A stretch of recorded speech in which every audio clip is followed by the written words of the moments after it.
I had practiced those words for weeks. Every morning on my drive to work, I said them out loud.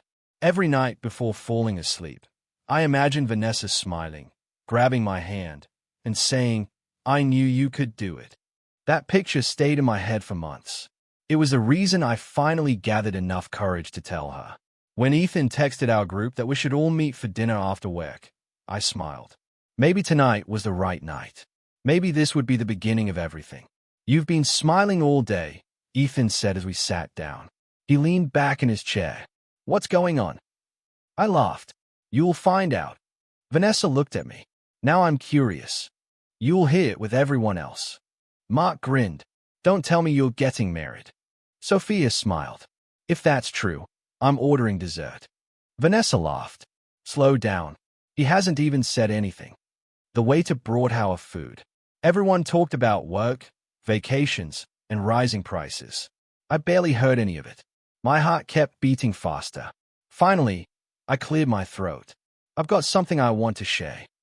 The table became quiet. Vanessa smiled. "Go ahead." I took a deep breath. For the past 8 months, I've been working on something after work. Ethan raised an eyebrow. "What kind of something?" "I've been building software." Mark looked surprised. "Seriously?" I nodded. "I want to start my own technology company." For 1 second, nobody spoke. Then Vanessa laughed. Not a small laugh. A loud one. She leaned back in her chair and covered her mouth. "Oh, you're serious?" I forced a smile. "Yeah." She shook her head. "That's adorable." The word hit harder than I expected. Mark chuckled. "I didn't see that coming." Vanessa looked around the table. "Can you imagine him running a company?" A few laughs followed. I felt my face grow hot. "I've already built a prototype." She waved her hand. "Everybody has ideas. This isn't just an idea. It sounds exactly like one." I looked at Ethan. He wasn't laughing. He only watched me. Vanessa continued. "You've got a good office job." "I know." "Good salary." "I know." "Health insurance." "I know." "So why would you throw it away chasing some fantasy?" I swallowed. "Because I don't want to spend my whole life wondering what could have happened." She laughed again. "You've been watching too many motivational videos." Mark laughed with her. Sophia stayed quiet. Vanessa leaned closer. "Listen." "I'm listening." "Not everyone is meant to become successful." Her words felt heavier than the room itself. "Some people need to accept ordinary lives." I stared at her. "You really believe that?" "I do." "I thought you'd support me." "I support realistic decisions." "I'm serious." "So am I." She folded her arms. "If you quit your job, you'll fail." "You don't know that." "I do." "How?" "Because you play it safe." I looked down at my plate. "You've never taken a real risk." I didn't answer. She sighed. "You're dreaming too big." "I don't think I am." She smiled. "I'll make you a bet." "What bet?" "In 6 months, you'll still be sitting in that same office." I felt every pair of eyes on me. "I don't think so." She laughed once more. "You don't even believe yourself." Nobody defended me. Nobody except Ethan. He finally spoke. "That's enough." Vanessa looked at him. "What?" "You don't have to agree with him." "I don't." "But you don't have to embarrass him either." She shrugged. "I'm being honest." Ethan answered quietly. "There's a difference between honesty and cruelty." The table became silent again. I pushed my chair back. "I'm going home." Vanessa frowned. "Seriously?" "I've lost my appetite." She rolled her eyes. "You're overreacting." Maybe I was. Or maybe I had finally seen something I refused to notice before. Outside, the cold air hit my face. A few seconds later, Ethan walked out. "You okay?" I laughed without smiling. "Not really." "I'm sorry." "You don't have to apologize." "I should have stopped it sooner." "You tried." He looked at me. "Do you still want to build the company?" I didn't answer immediately. "I don't know." He placed a hand on my shoulder. "I do." I looked at him. "You believe I can?" "I wouldn't be standing here if I didn't." His words stayed with me long after we said goodbye. When I reached my apartment, I opened my laptop. The business plan was still there. So were dozens of folders, budgets, ideas. designs, dreams. I stayed at the screen for a long time. Then I opened another document. At the top, I had written, reasons I should wait. The list was long. Not enough money. Bad timing. Too risky. What if I fail? People will laugh. I thought about the restaurant. I thought about Vanessa. I thought about everyone who laughed. Then I highlighted every word. One click. Delete. The screen became empty. For the first time in months. My excuses disappeared before my dream did. I barely slept. Every time I closed my eyes, I heard Vanessa laughing again. By sunrise, I had made my decision. If everyone already believed I would fail, then I had nothing left to protect. I only had something to build. I walked into the office carrying my laptop and a single cardboard box. Ethan looked up from his desk. You look different. You made a decision. I nodded. I did. He smiled. I had a feeling. Before I could answer, my manager stepped out of his office. Morning. Good morning, Mr. Collins. He studied my face. Everything all right? I need a minute. He invited me inside. The door closed behind us. What can I do for you? I placed an envelope on his desk. I'm resigning. He blinked. You can't be serious. I've never been more serious. He opened the envelope and read the letter. You've worked here 5 years. I know. You're on track for a promotion. I know. So why leave? I took a slow breath. Because I don't want comfort to become my prison. He leaned back in his chair. Is this about starting your own company? It is. He sighed. I've seen people try. And most of them come back. I might. You probably will. His words stung, but they no longer stopped me. I still have to try. Mr. Collins folded the letter. I think you're making a terrible mistake. Maybe. But it's my mistake to make. He looked at me for several seconds before standing. I don't agree with your decision. I understand. But I respect that you had the courage to make it. He extended his hand. I shook it. Good luck. Thank you. When I walked out of his office, Ethan was waiting. Well, I just quit. He laughed. You actually did it. I did. He wrapped me in a quick hug. I'm proud of you. I haven't done anything yet. You've done the hardest part. What? You started.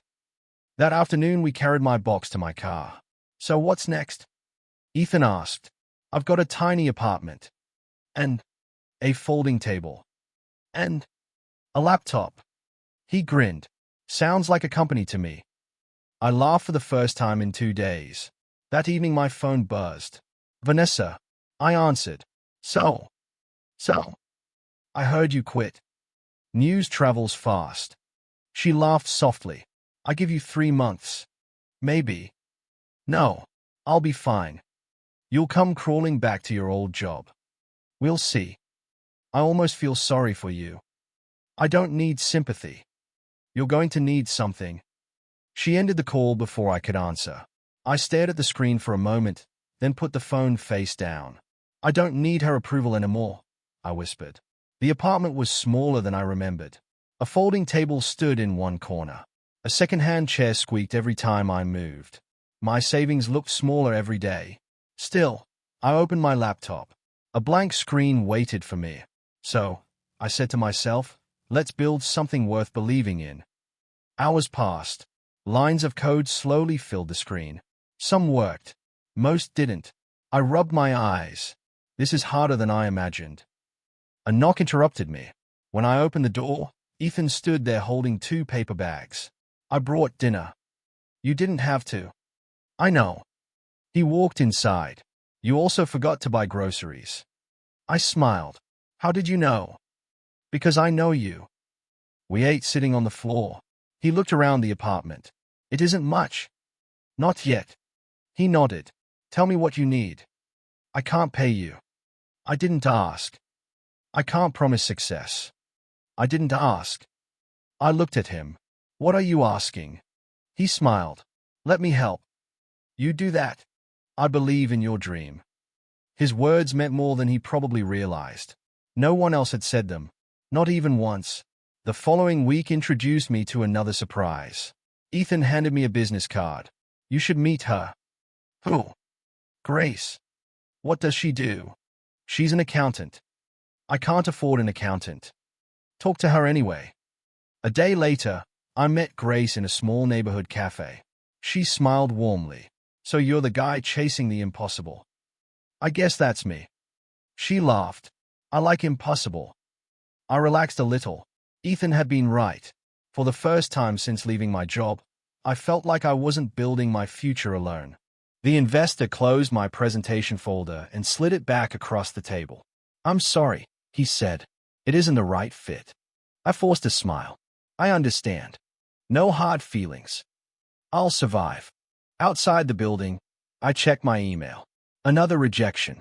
Then another. I laughed quietly. I don't even need to open them anymore. My phone rang. Ethan, how did it go? The same as the last 6 meetings. So, no. No, come by the apartment tonight. Why? Because you're buying dinner. I can't afford dinner. Then I'll buy it. I smiled despite myself. Fine. When I reached home, another surprise was waiting. Vanessa stood outside my apartment building. She crossed her arms. You actually live here? For now. She looked around the old hallway. This is smaller than I imagined. I didn't invite you here. I was newbie. I doubted that. She glanced through my open door. That's your office. It's enough. She laughed softly. I heard you're still chasing that company. I am. You know, I'm seeing someone now. I stayed quiet. He's successful. I'm happy for you. He owns 2 businesses. Congratulations. He says people like you dream too much. Her words landed exactly where she wanted them to. She smiled. You could have had a comfortable life. I still might. She shook her head. You'll be back at your old job before the year ends. She turned and walked away. The hallway felt colder after she left. That night, Ethan found me staring at my laptop without typing a single word. You haven't touched the keyboard. I don't know if I'm good enough. He pulled up a chair. Do you remember why you started? I wanted freedom. No. He pointed at my screen. You started because you believed you could build something useful. I don't believe that tonight. Then borrow my belief until yours comes back. His words stayed with me. The next morning, Grace spread my bills across a small table. We need a plan, she said. I know. You have enough money for about 1 more month. I rubbed my forehead. So I'm running out of time. No, she smiled. You're running out of excuses. A week later, I pitched again. The presentation failed. Most people left before I finished. As I packed my laptop, an older man stopped beside me. You didn't win the room, he said. I noticed. But you never stopped believing what you were saying. I looked up, and you are. Victor Hale. The name sounded familiar. He smiled. One piece of advice. I'm listening. Stop trying to convince investors your idea is brilliant. What should I do instead? Show them whose problem you're solving. He walked away before I could ask another question. I stood there holding my laptop. For the first time in months, I realized every closed door had been teaching me how to knock on the next one differently. Victor's advice stayed in my head for days. Stop selling your idea, he had said. Start solving someone's problem. I erased almost everything. The website changed. The presentation changed. Even the product changed. Ethan walked into my apartment carrying 2 coffees. You look terrible. I'll take that as a compliment. When did you last sleep? I don't remember. He laughed. Good. That means you're working. I hope it means I'm improving. He sat beside me and looked at the screen. This doesn't look anything like the first version. It isn't. What changed? I stopped asking what investors wanted. And I started asking what customers actually needed. Ethan smiled. Now you're thinking like a founder. A week later, my phone rang. Hello. Is this the company that built the inventory software? Yes. My name is David.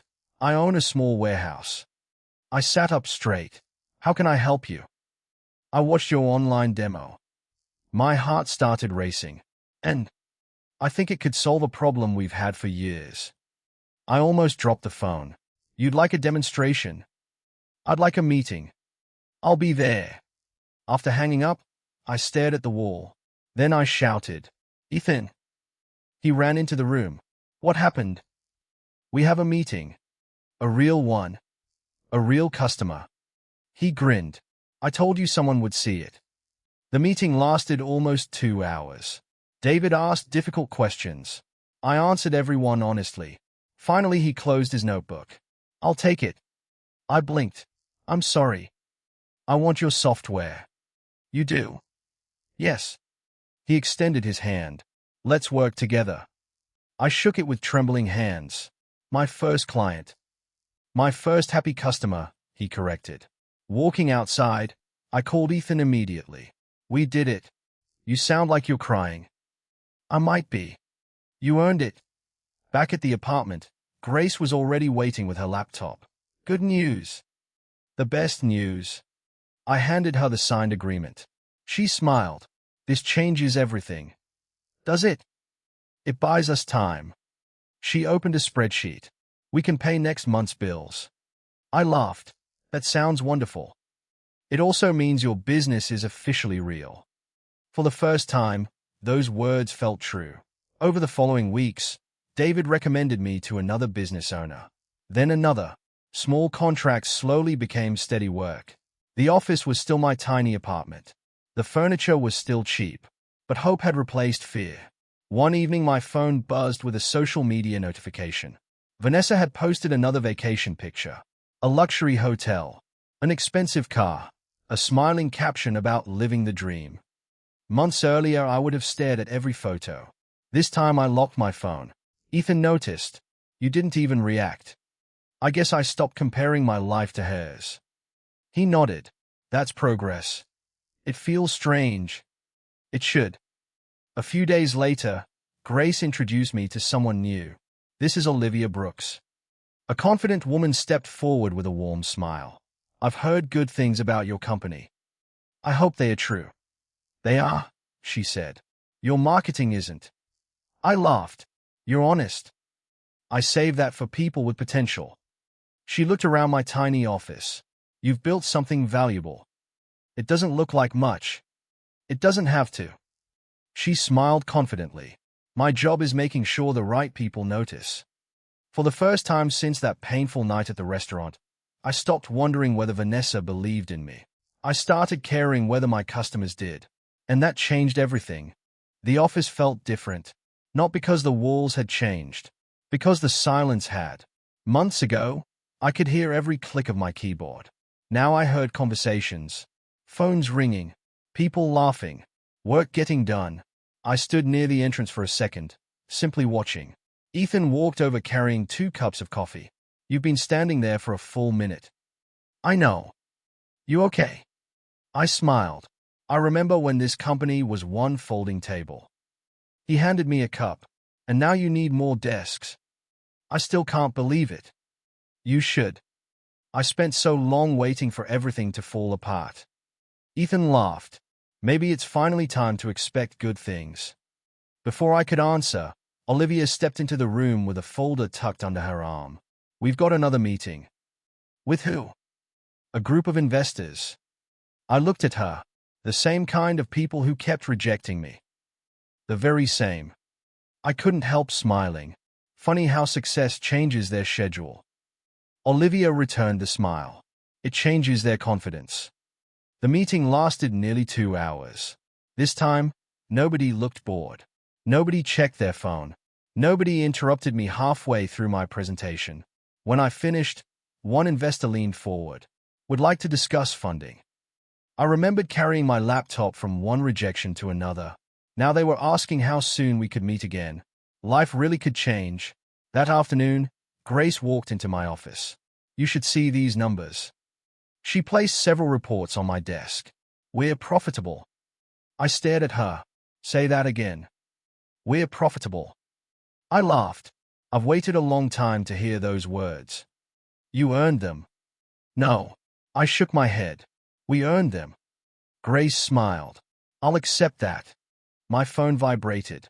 A message. "Vanessa, congratulations. I always knew you'd make it. We should celebrate sometime." I read it twice.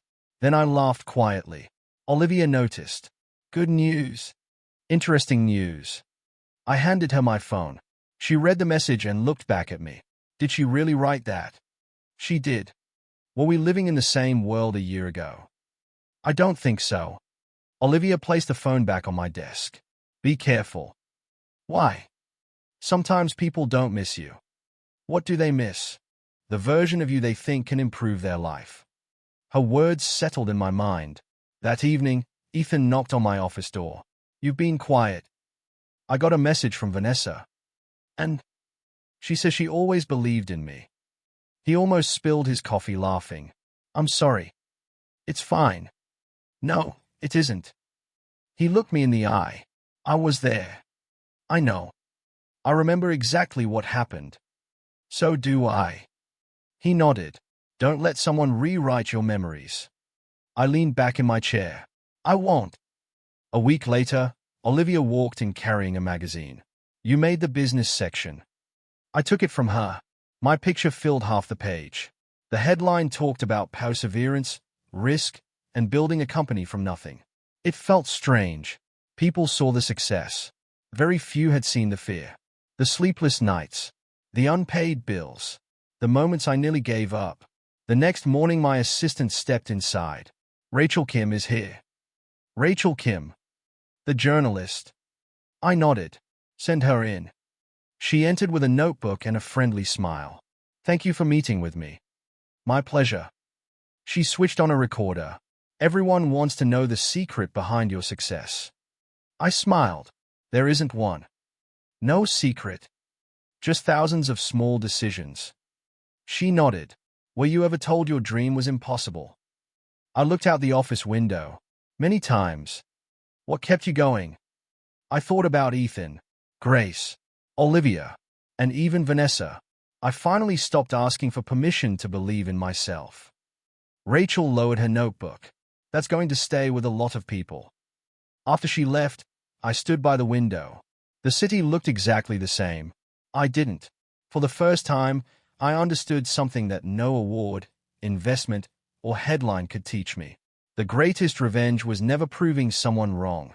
It was building a life where their opinion no longer decided my worth. Vanessa chose a quiet cafe across town. When I walked in, she was already waiting. She stood the moment she saw me. Thank you for coming. I almost didn't. I know. I sat across from her. For a few seconds, neither of us spoke. She looked different. The expensive confidence I remembered was gone. I've rehearsed this conversation 100 times, she said softly. I don't think there's a perfect version. There isn't. She took a slow breath. I was wrong. I stayed quiet. I laughed at you. Yes. I embarrassed you. You did. I thought I was protecting you from making a mistake. I looked into her eyes. No. She blinked. You were protecting your own idea of success. Tears filled her eyes. I think you're right. She lowered her head. My last relationship ended. I'm sorry. He had money. I know. He had everything I thought I wanted. And he never respected me. The words hung between us. I finally understood how I treated you. I folded my hands. It took a long time. It did. She looked at me again. I watched your interview. Oh. When you said you stopped asking permission to believe in yourself. I smiled faintly. That wasn't easy. I know. She wiped away a tear. I kept thinking about that night. So did I. I wish I could take it back. I believe you. Her face lifted slightly. You do. I believe you're sorry. Hope appeared in her eyes. Then, is there a chance? I looked out the cafe window before answering. There was. She slowly stopped smiling. But that chance belonged to the man who left the restaurant that night. Silence filled the table. I've changed, she whispered. So have I. I finally see the man you wanted to become. I had to become him without you. She covered her face for a moment. I hate myself for that. I don't. She looked surprised. You don't. I spent a long time being angry. And now, I'm grateful. She frowned. For what? You pushed me toward the life I was too afraid to chase. I hurt you. You did. I nearly destroyed your confidence. You almost did. She closed her eyes. I'm so sorry. I know. She reached across the table but stopped before touching my hand. I still love you. Those words would have changed my world a year ago. Now they only made me sad. I'll always appreciate the good memories. And the bad ones. They taught me who I needed to become. She nodded slowly. I think I already know your answer. You do. A small tear rolled down her cheek. I hope one day you forgive me completely. I already have. Her eyes widened. You have. Forgiveness doesn't always mean getting another chance. She looked down. I understand. When I left the cafe, Ethan was waiting outside, leaning against his car. How'd it go? It was harder than I expected. Do you regret meeting her? No. He smiled. Good. I forgave her. But I couldn't go backward. He nodded. I'm proud of you. Later that evening, Olivia stopped by my office with a stack of marketing reports. She noticed my expression immediately. You met her. I did. Are you okay? I think so. She smiled gently. Then you made the right decision. You don't even know what I decided. I don't have to. She placed the reports on my desk. Real love doesn't begin with someone laughing at your dreams. Her words settled quietly in my heart. For the first time, I realized I wasn't walking away from Vanessa. I was walking toward the man I had fought so hard to become. The ballroom lights felt brighter than I expected. People shook my hand every few seconds. Congratulations. You earned this. We've been following your company for months. I smiled and thanked each person, but my eyes kept drifting toward my team. Ethan laughed with several employees near the stage. Grace was talking with investors she once could only email. Olivia stood beside Rachel Kim, who was already preparing another interview. Watching them made the award feel real. Not the trophy, the people. The announcer stepped onto the stage. And this year's award for one of the fastest-growing technology companies goes to... He smiled. Our next guest. Applause filled the room. As I walked toward the stage, memories came rushing back. A folding table, empty bank accounts, rejected presentations, a tiny apartment, a restaurant where someone laughed at my dream. I accepted the award. Would you like to say a few words? I nodded. When I started this company, almost nobody believed it would survive. A few people smiled. I understand why. Soft laughter spread across the room. I didn't have investors. I didn't have experience. I didn't even have a proper office. More smiles. But I had people who believed in me when believing wasn't popular. I looked toward Ethan. Thank you for standing beside me. I glanced at Grace. Thank you for helping me survive. Then Olivia. Thank you for helping others see what we were building. I lifted the award slightly. This doesn't belong to one person. It belongs to everyone who chose encouragement over doubt. The audience applauded again. After the ceremony ended, dozens of people gathered around me. Eventually, the crowd grew smaller. I turned toward the hallway. Vanessa stood there alone. She looked nervous. Can we talk? I hesitated. For a minute. We walked onto a quiet balcony overlooking the city. I watched your speech, she said. I know. You thanked everyone. I thanked the people who stayed. She lowered her eyes. I noticed.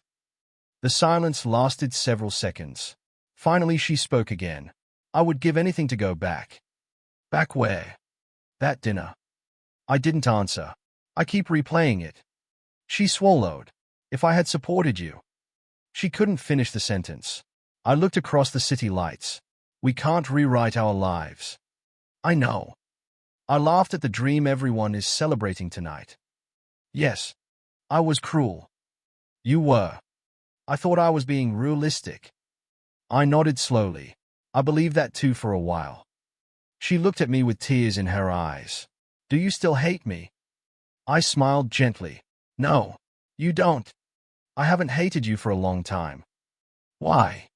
Because if that night had never happened, I looked down at the award in my hands.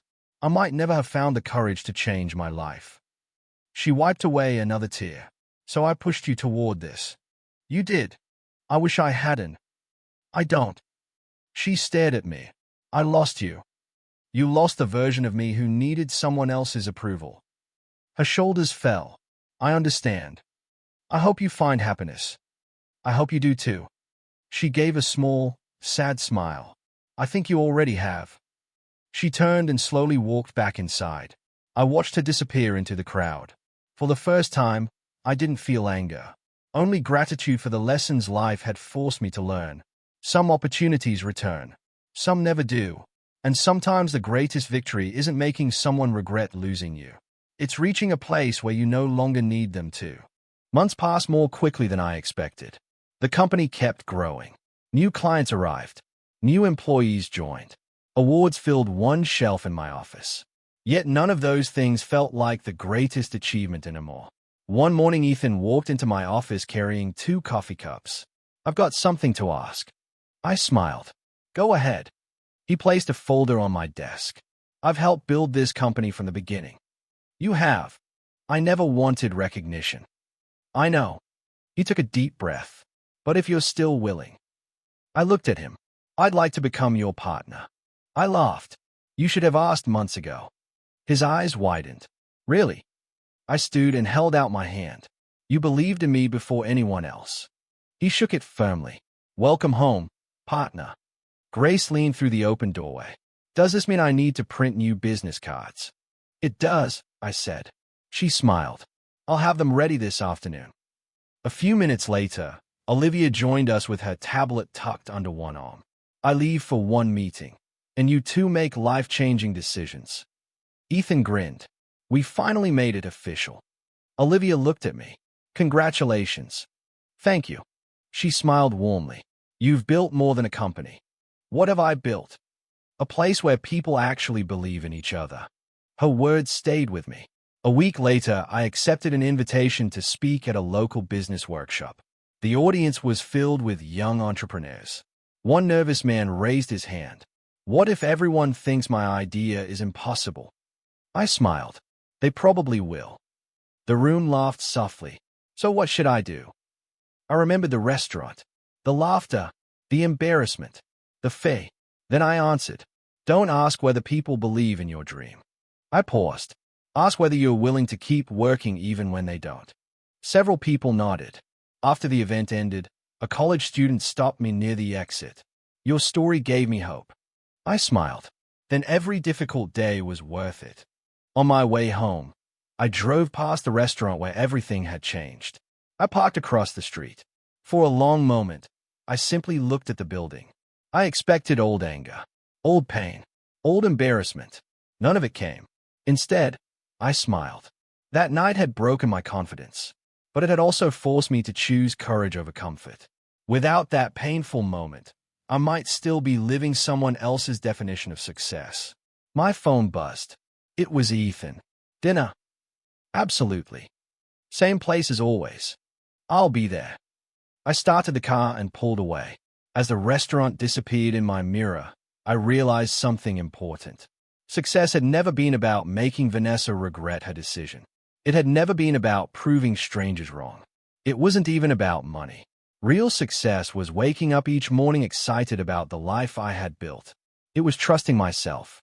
It was surrounding myself with people who celebrated dreams instead of laughing at them. It was finding peace that nobody else's opinion could take away. For years, I thought happiness would arrive after success. I had been wrong. Happiness arrived the moment I stopped giving my doubts, and other people's doubts, the power to decide who I could become. That was the victory I had been searching for all along.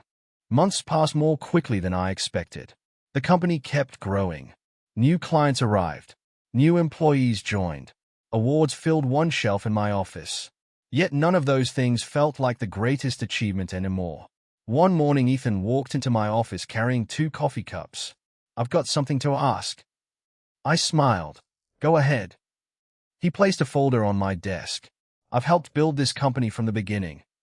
You have. I never wanted recognition. I know. He took a deep breath. But if you're still willing. I looked at him. I'd like to become your partner. I laughed.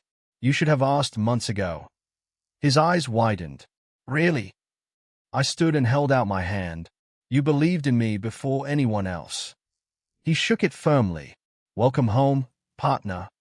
Grace leaned through the open doorway. Does this mean I need to print new business cards? It does, I said. She smiled. I'll have them ready this afternoon. A few minutes later, Olivia joined us with her tablet tucked under one arm. I leave for one meeting, and you two make life-changing decisions. Ethan grinned. We finally made it official. Olivia looked at me. Congratulations. Thank you. She smiled warmly. You've built more than a company. What have I built? A place where people actually believe in each other. Her words stayed with me. A week later, I accepted an invitation to speak at a local business workshop. The audience was filled with young entrepreneurs. One nervous man raised his hand. What if everyone thinks my idea is impossible? I smiled. They probably will. The room laughed softly. So what should I do? I remembered the restaurant, the laughter, the embarrassment, the fear. Then I answered, don't ask whether people believe in your dream. I paused. Ask whether you're willing to keep working even when they don't. Several people nodded. After the event ended, a college student stopped me near the exit. Your story gave me hope. I smiled. Then every difficult day was worth it. On my way home, I drove past the restaurant where everything had changed. I parked across the street. For a long moment, I simply looked at the building. I expected old anger, old pain, old embarrassment. None of it came. Instead, I smiled. That night had broken my confidence, but it had also forced me to choose courage over comfort. Without that painful moment, I might still be living someone else's definition of success. My phone buzzed. It was Ethan. Dinner? Absolutely. Same place as always. I'll be there. I started the car and pulled away. As the restaurant disappeared in my mirror, I realized something important. Success had never been about making Vanessa regret her decision. It had never been about proving strangers wrong. It wasn't even about money. Real success was waking up each morning excited about the life I had built. It was trusting myself. It was surrounding myself with people who celebrated dreams instead of laughing at them. It was finding peace that nobody else's opinion could take away. For years I thought happiness would arrive after success. I had been wrong. Happiness arrived the moment I stopped giving my doubts, and other people's doubts, the power to decide who I could become. That was the victory I had been searching for all along.